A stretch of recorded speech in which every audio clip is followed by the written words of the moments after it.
Welcome back. This is part 3, Wrath of the Lich King. This is about the economy of the game and how to make money. This will be very informal, very casual talk. So, there are two different types of professions. You can gather things, collect them. That entails you running around the maps, going to different zones and picking up nodes, either mining or herbalism. So with the mining, there's copper, silver, all these different alloys that you're going to mine and smelt and turn into bars. And then another profession like blacksmithing takes those gathered items and then crafts them into things. So certain things pair up better than other things. If you're going just for raw money making, I would think that mining and herbalism would be your go-to. If you're looking to help yourself, make things for yourself, you can go and pair jewel crafting with mining. And so the things that you mine, you can craft and create for yourself. Or blacksmithing, like I have blacksmithing on this Death Knight. I have jewel crafting on the Paladin. So I make use of all of that stuff that the Paladin gathers through both of those professions. And it works the same with herbalism. Herbalism pairs up really well with alchemy. It sort of pairs up with the inscription profession, which I don't like the inscription profession. I don't see a point to it. You can make some stuff here and there, but at the end of the day, if this guy's giving me this buff prayer of spirit, well then my scroll for spirit, it doesn't even activate. It's going to say there's already a more powerful spell active on you. So if you're doing a lot of stuff by yourself, when you're leveling, I can see the advantage to that. So let's say you have maxed out your professions, you're collecting things, you're making things. What are you going to do with them after you've already got what you needed? Well, you come here to the auction house, and you can post things for sale. So right now I've got some cobalt that I have, apparently I've made that on another character. So if you want to know what the going price is, you search cobalt. This is really, really important to look at this. Current bid needs to point down, and it will show you a buyout price. You can have this right now for that price. Or if you want it cheaper and you feel like waiting greater than 12 hours, you can bid roughly that amount of money. Always, always, always be sure that you scroll down here, maybe even go to the next page to look. Now there are add-ons for this, so you don't have to do this. I just prefer it the old-fashioned way. A lot of people will come in here and they will put a bid for 1 penny on an item, and the buyout price will be 10 gold. You scroll down, you realize, hey, that's actually not, even though I've got this checked up here, that's actually not the lowest price. This guy's got it for 3 gold, but because his bidding price was higher, he doesn't make it to the top of the list. So what we're looking at is a legit setup. Sometimes it gets really bad on here with every single item in the game. Somebody's got it for 1 penny, and then they're selling it for a stupid price that's nearly 3 times higher than what the actual market value is. So I want to sell this cobalt, and I'm going to go to the auction page. I already know what the lowest price is, 98.72, 321.75. I have 3 of these items. Well, it says I have 7. Okay, here's the other 4. So stack size 1, number of stacks 7. That means I'm selling 7 single piece units. I could adjust this and make it selling them in pairs so that they can purchase like a bulk order. We'll probably see an example of that sort of in the higher prices. Maybe, maybe not.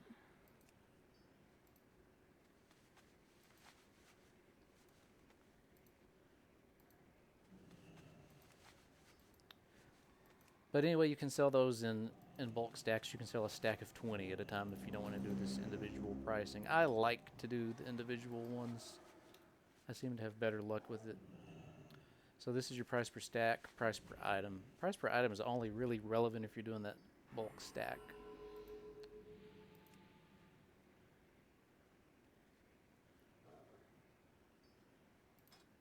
So it was 98.72. I'm going to price it at 98.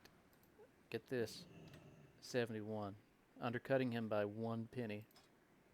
And this is how the real world economy works. That's why gas stations have different prices on gas, and grocery stores have different prices on bread. They're trying to, if they can afford it, they'll undercut just a little bit, and then brag about how they have low prices. 321.75. Make it 74, right? So that's going to make this guy mad because I'm about to put 7 stacks on top of his that people will buy beforehand. And because this is a fast selling item, I can probably get away with a 12-hour time window. And the difference between the 12, 24, and 48, obviously that's how long it stays listed in the auction house. But look how the deposit price changes. You have to put this deposit, you have to put down a deposit regardless if you sell it or not. I'm going to lose this. And then if I sell it, I get it back. But the auction house also takes a cut of your money. So factor that in. That's why a lot of times in chat you'll see people with a really good item say, hey, I want to sell this. And you're thinking, why don't they just list it in the auction house? Well, the auction house is going to take a percentage cut. And they're just avoiding that. They're just milking it for as much as they can. And props to them for doing that. So I've got this ready to create. It's set up the way that I want. This tab is showing me what I have listed. This tab would show me things I have listed that people have... No, sorry. Things I would have bid on is in this tab.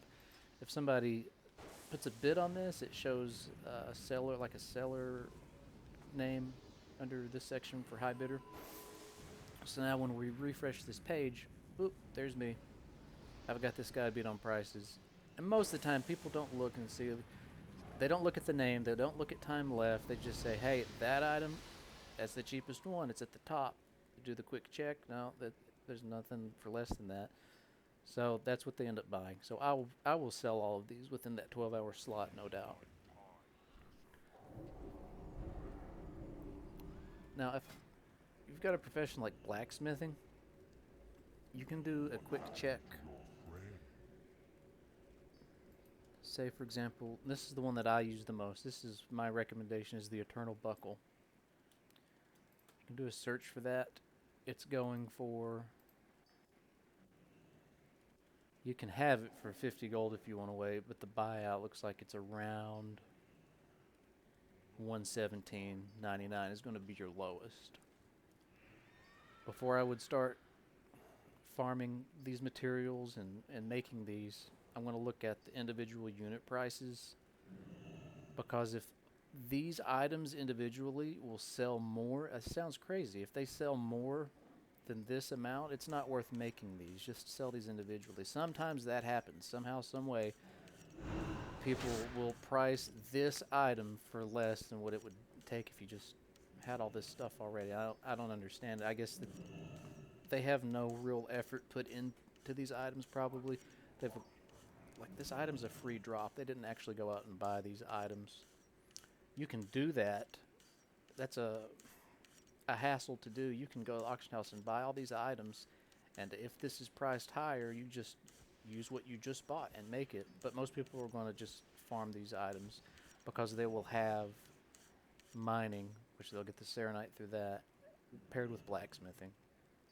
These items anybody can acquire from drops, but they are also present on the mining ore in their smaller form. So I think it's called Shard of Shadow, and you have 10 of them, and you make an Eternal Shadow. But I've always had really good luck out of this. On some servers, 117 gold, that's a lot of money.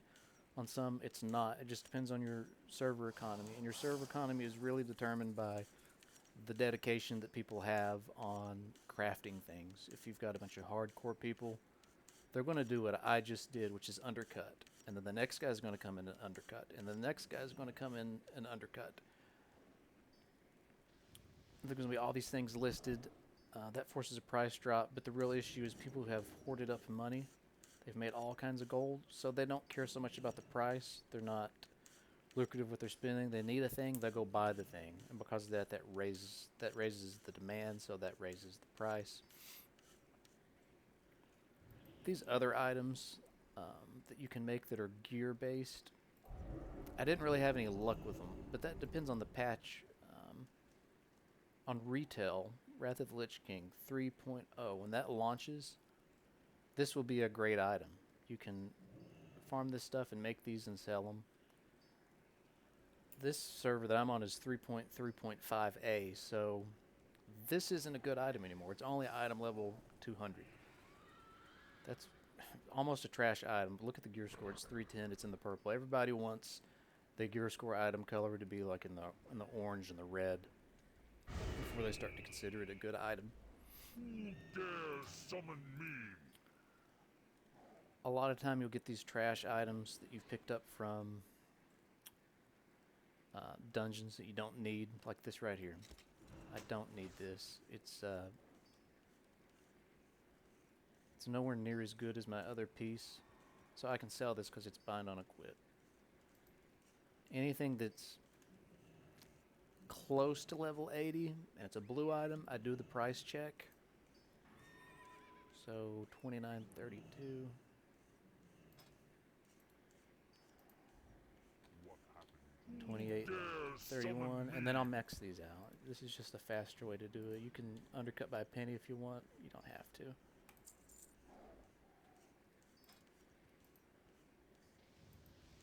It's going to take a while to cycle out. There we go. I did that completely wrong. Oh my god. Anyway, I'm on there though. I can see I'm priced less than these other goobers.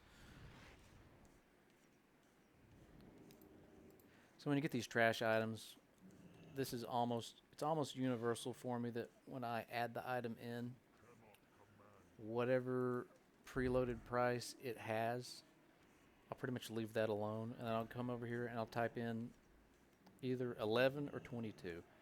If it's items up to 60, it's usually an 11. If it's more, it's a 22. I always sell those items. If you're getting returned items that are outliving their listing in the auction house, you receive it back in the mail. Hey, this item didn't sell. You got to consider that the market is flooded and people are coming in and doing to you what I just did with this cobalt, and you need to really lower your price. Or you can just hang on to the item and pick a day out of the week where the market's a little bit better. And that sounds strange, like why would Monday be different than Wednesday? Well, on your resets, say your server resets on a Wednesday, and that's when the raid locks expire. So people are going to be jumping on Wednesday, Thursday, Friday, Saturday to do these raids. It's going to be a lot of people, a lot of server population. And pretty much after the weekend, like that Sunday evening, Monday, Tuesday, the server population drops way down. You have less competition in the market. So you may be able to sell it for the price that you want.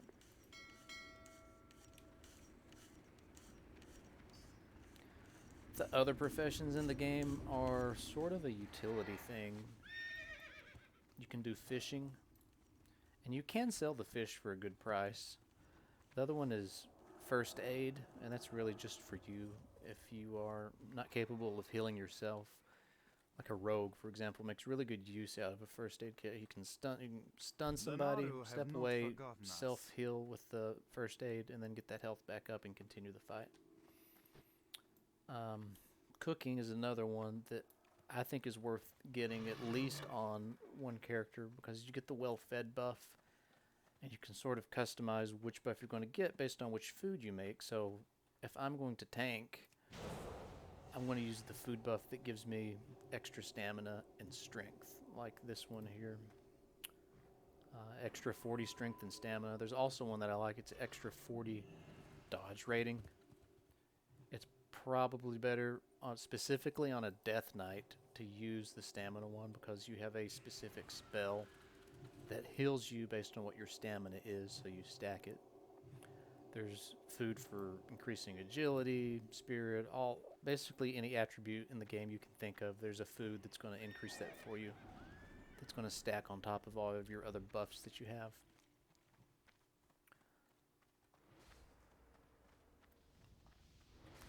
The same thing is true with alchemy, what I was talking about with blacksmithing, how you pick something that you think is going to sell well, that's not too hard for you to acquire. Same thing goes with alchemy. A lot of people like these flasks because the effects persist through death. So you imagine that you're raiding Ice Crown. You've spent some money on this stuff and you use it, and the group wipes on the first boss. Well, then you've just lost that effect unless it's a flask. So you get to keep that for, I think, an hour. Yeah. If you've got the proficiency for it, I think you get an extra amount of time on these. Maybe there's something with alchemy or herbalism where like it lasts longer. There's definitely one that you can sometimes make an extra one. You can make extra flasks or potions, or you can choose to make extra transmutations. So that's the basic stuff over professions and the economy and how to make money. There's another trick I want to go over that people do. I've not done it, but I've heard good things about it. So when you hit 68 and you're not trying to speed level and you're in Northern, you do all the quests that you possibly can in the Borean Tundra, and you do a lot of dungeons to try to get to 80 without stepping into these other zones and doing those quests. And so after you have got to level 80, these quests, they don't give experience anymore. There's no more experience to gain, so instead they pay out in gold. And people say they'll go into Dragonblight, they'll do all the quests in Dragonblight, and they'll make a ton of money doing that. I've not done it. A friend of mine said he did it. He does it every character that he levels. The other thing to consider when you have these gathering professions, Ice Crown is going to have your, well, Ice Crown and Storm Peaks and Wintergrasp, all three have your best nodes. So you get the Serenite, or you get the herb like Ice Thorn or Lich Bloom maybe. All that stuff grows in these areas, and it's highly competitive, especially here and here. Because remember, Wintergrasp is that every 2 hours it's the PvP zone. And people just hang out here. There's already a 10-man and 25-man raid in Wintergrasp. These nodes grow just sort of around the border, and then there's these random spots on the bridge. If you're finding competition, for example, there's plenty of times I've gone over here to get some ore. There's a guy in front of me. He drops down and he gets it before me. Or there's an enemy player and he's going to fight me for it, and he's better than me, so he gets it. You have a choice of going all the way over here to Storm Peaks. Hopefully there's no one over here, and you can get some of the same stuff.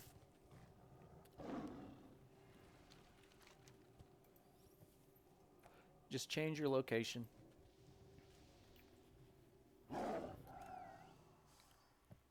In Borean Tundra, there's a great spot to farm the Eternal Fire.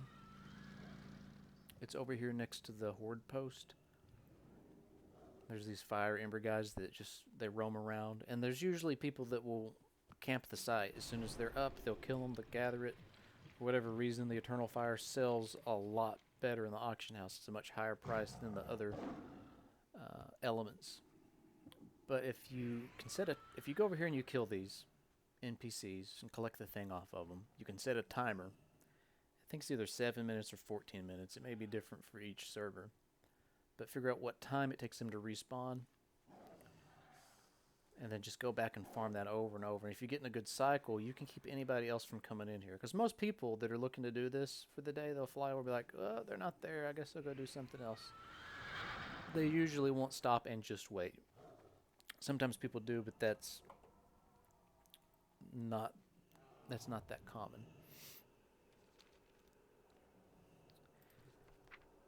I think that's all that I have for these professions. If you have any suggestions on how to make money, leave it in the comments. If you have any questions on pairing up specific professions with classes, that is also a thing. For example, the mining, it gives you a passive extra strength. If you do the skinning as a rogue, it's going to give you a passive for your critical strike increasing, things like that. So there's lists of those that you can find. I'll probably put those in the description section and tell you what buffs that they give. That's all I've got for now. If I can think of something else that we can talk about for World of Warcraft, Wrath of the Lich King, I'll make another video. Anyway, thanks for watching and have a good one.